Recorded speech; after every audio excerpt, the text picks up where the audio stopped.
Hi guys, and welcome back to another episode of Pro Hire Truck TV. And today we're in the centre of Manchester, and the backdrop behind us there is the extension to the Etihad Stadium, which is, as we all know, is Manchester City's football ground.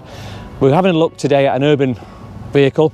It's the new Mercedes upgraded electric 𝐕𝐢𝐼, and this is going to be a very, very interesting piece of equipment for urban round town delivery, and it's certainly a much upgraded vehicle from the first time I looked at the 𝐕𝐕ito going back a couple of years ago now. This particular vehicle, I have to say, I've only driven it this morning for the first time as it's just become available, and I'm super impressed already. But we're going to take it out and have a quick look at it and go through all the details together.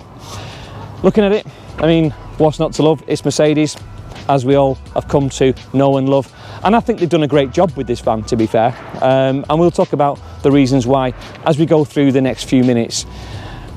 As always, you know, everything we do on Pro Hire Truck TV is available through our Pro Green option, especially on electric, and of course if it's diesel, then through our Pro Hire businesses through contract hire. It's a 𝐕𝐕ito, and 𝐕𝐕ito are really popular round town vans, and we've got a lot of them on the fleet. A lot of our customers love this product and have done for many years.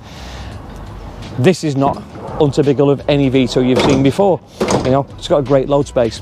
You know, it's a lovely thing, and I guess from my point of view is, from urban delivery vehicle, an electric vehicle, it's got a great size, it does look the part, and it's electric for city use.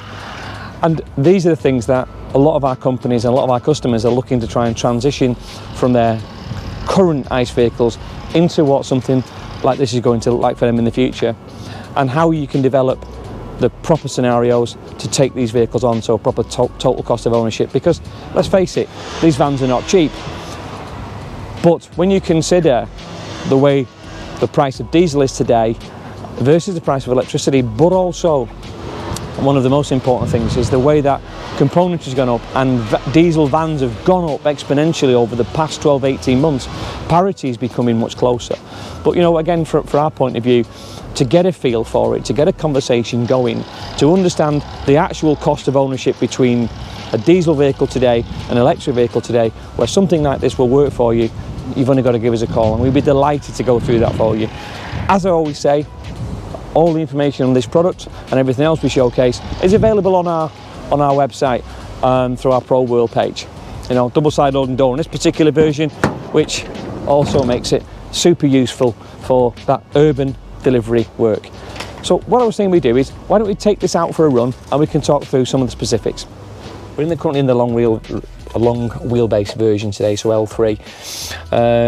Got a payload around 750 kilos.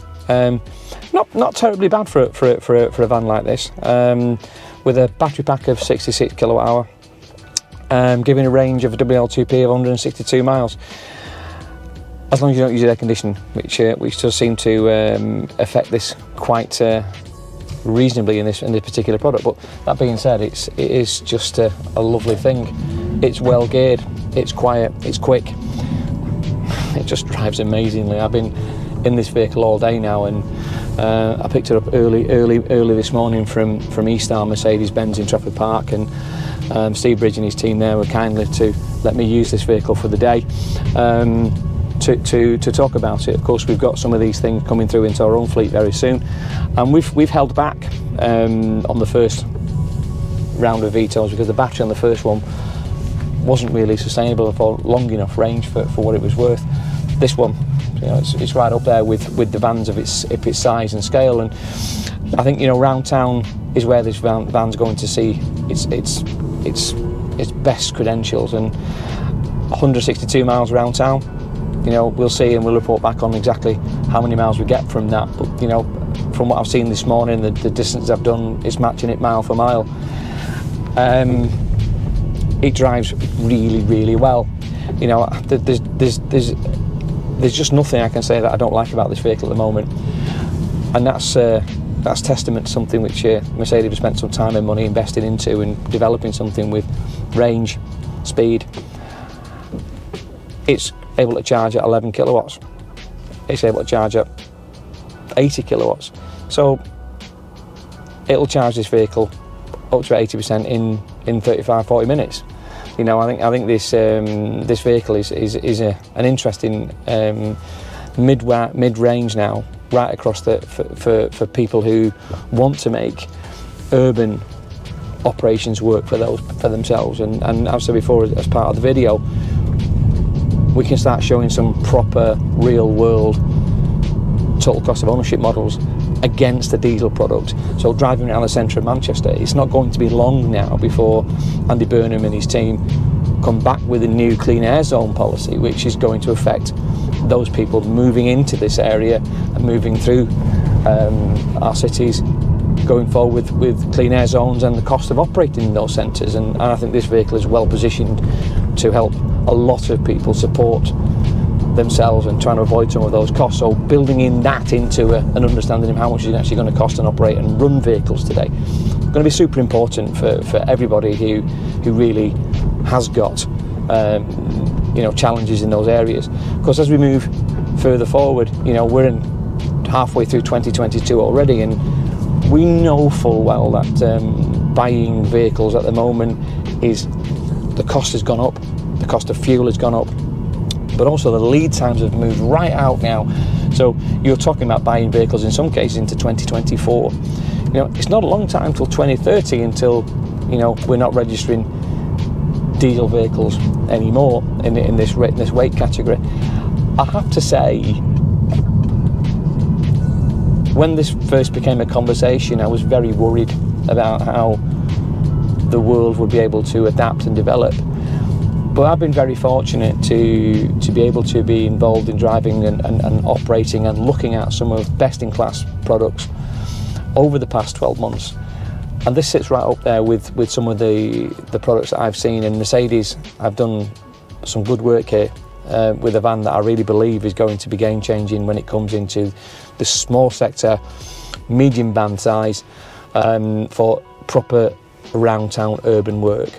Of course, to be able to get this vehicle to charge very quickly, you know, it's going to be accessible through 50 kilowatt charging, which of course would actually change the way that you can operate your vehicle today.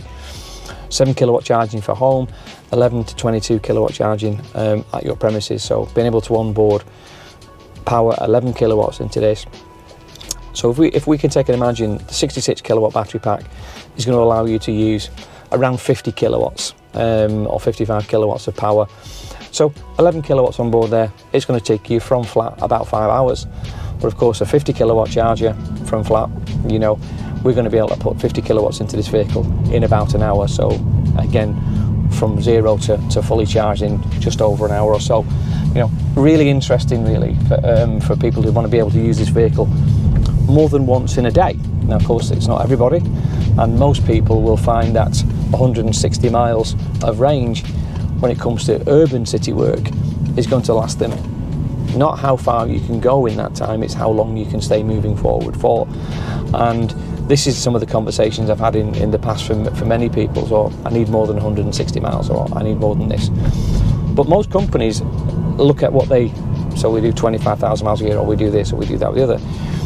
We have our own technology on board now where we can come out to your premises and we can plug in our software and map your vans over a period of time.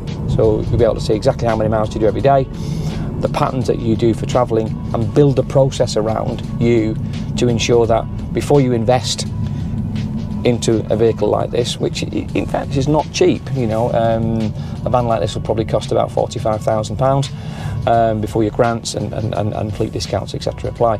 But equally so, the cost of diesel vehicles in the last 12 months has gone up exponentially. So the gap between the two is starting to come more in line. So let's go back to the van. Look, you know, this van drives as you'd expect your diesel vehicle to do. I can't tell the difference. It's quiet, it's efficient, it looks great, it pulls really well. What they've done with this vehicle, I think, as well, and some of the earlier type electric vehicles will just raw power constantly, and just you put your foot down, it just took off like a rocket, and you just use power. This is geared really well, and so it allows you to drive away at a sensible amount. but you can feel it's restricted, you can feel it's pulling back, so therefore it's protecting the range. I think actually, driven really well, this is capable of doing more than what we said on the tin, which is, for the first time in a while, I've seen vans that are actually being more creative about the energy that they got on board. So one of the things that I always talk about when it comes to diesel vehicles, air conditioning burns fuel. This particular van is under no difference. I put the aircon on and we go from 152 to a predicted range of 145. So it's a cost of doing business. Some of the other vehicles I'm seeing at the moment is there's almost no difference in the movement when you put the aircon on. So I suppose there's a different way of vehicles being manufactured. But saying that, I'm still convinced that this vehicle will do much better round town than it's going to do than it's predicted. Of course, when WLTP is put together, it's a mixture of urban motorway mileages. I still think that these vehicles are going to be more dedicated for city centre work, round town works, big cities, that kind of thing, than they are for motorway work. So, for those that listen to our podcasts and our conversations in our videos, motorway mileage kills these vans, just absolutely kills them. And you know, there's no way in the world you're going to get anywhere close to your 160 if you're travelling up and down motorways at 60 or 70 miles an hour. You're just simply not going to do it. So I guess it's picking out the arena in businesses today that this type of vehicle will do the job for you, and I think that's some of the challenge that we've got in front of us. Of course, the work we've done as well is these vehicles now are capable of doing many other things. So we can do refrigerated vehicles as well as home service vehicles, small minibuses, all of this kind of thing that we're working on a day-to-day basis to develop the EV structure around the future. For those who want some support on structure around charging, for setting up the power and all of those kind of things, again, we're able to support you in that space. I have to say again, I'll touch on it. I've driven this vehicle around for an hour or so now, and I'm super impressed, because you just could not tell that this vehicle was electric. And the earlier versions, you're almost frightened to use it because you're going to run out of power. I would take this anywhere and have no compunction about using it whatsoever. I guess I want to show you something which I'm a little bit confused about, and this is the only thing I'm confused about on this van. I'm going to stop and pull over and show you what it is, because it's been bugging me since I got in the van, and I want to show you what it is. And you may think I'm being a little bit picky, but I want to show you something that's bugging me, because I think it might be a problem, or even something that's going to be a challenge for a lot of people as they go forward. Come on, look at this. So I suppose when everyone looks at where you're going to charge your van, you'll go, I know, we would use potentially the old fuel port. Not on this occasion. So I went further around this morning to have a look at where Mercedes have hidden their new charging point. And we've come around the van and come to the front, and it isn't certainly here. And then we find this, and I wasn't expecting this, to be fair. So we've got our charge point in the bumper, which I think is kind of dangerous for the operation. I've been doing this job now for 35 years and ran a lot of Mercedes-Benz products over that time, and many other vans as well, and most of them have bumper damage at some point or other. So your standard chargers are inside. Of course, it's a slightly separate to the bumper, but it's in a place where I feel this could take some serious damage, and I think that's a mistake. But who am I to say? But other than that, I think, in fairness, if that's the only thing that I can say about this van that's in the negative at the moment, then I think that's testament to the amount of work and effort that's gone into what can be said is a big, medium-sized van with a sensible payload for a vehicle of this size. And of course, you turn it into a refrigerated vehicle, it changes it significantly. However, I think I'm really happy with it. So I think that brings us to an end of a slight delve into the new Mercedes eVito. First impressions for me is that it's an impressive van, and I think it's going to do really well in the marketplace, which is up to now has not been crowded at all.